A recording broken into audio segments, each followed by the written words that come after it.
ఏంటి గూగుల్లో తెగెత్తుకెత్తా? అదా పొద్దున్న మేడ మీద ఆరేసిన చీర గాలికి ఎగిరిపోయిందండి. మీరే అన్నారు కదా గూగుల్లో ఏం వెతికినా దొరుకుతుందని, అదే వెతుకుతున్నాను. చూడు తమ్ముడు, జీవితం అనేది ప్రసాదం లాంటిది. జీవితం అనేది ప్రసాదం లాంటిది. దొరికిన దాంతో సంతృప్తి పడాలి. జీడిపప్పు రాలేదు, కిస్మిస్ రాలేదు అంటూ వంకరైపోతుంది.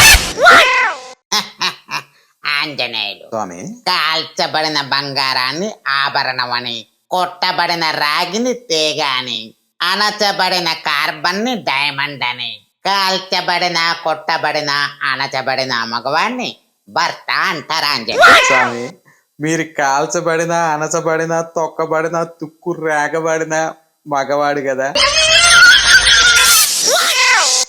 నాన్న ఎందుకో వెనకబడ్డాడు. బహుశా నేను ఎగ్జామ్ లో ఫెయిల్ అయ్యానని కావచ్చు. బెల్ట్ తీసుకొని నా వెనకపడ్డాడు. సప్లీలో పాస్ అవుతా నాన్న అన్నా, నాన్న ఎందుకో బెల్ట్ తీసుకొని నా వెనకపడ్డాడు. ఇంట్లో నన్ను కొట్టడానికి చాలా వస్తువులున్నా నాన్న ఎందుకో మార్కెట్కి వెళ్ళి లెదర్ బెల్ట్ తీసుకొని నా వెనకబడ్డాడు. చెట్లు ఆక్సిజన్ ఇచ్చి ప్రాణాలు రక్షిస్తాయన్నా ఎవ్వరూ పెంచట్లేదు. అదే చెట్లు వైఫై ఇస్తే ఇంటికో 10 చెట్లు పెంచుతారేమో. అవసరమైతే ఓ మొక్క మెళ్ళేసుకుని కూడా తిరుగుతారు.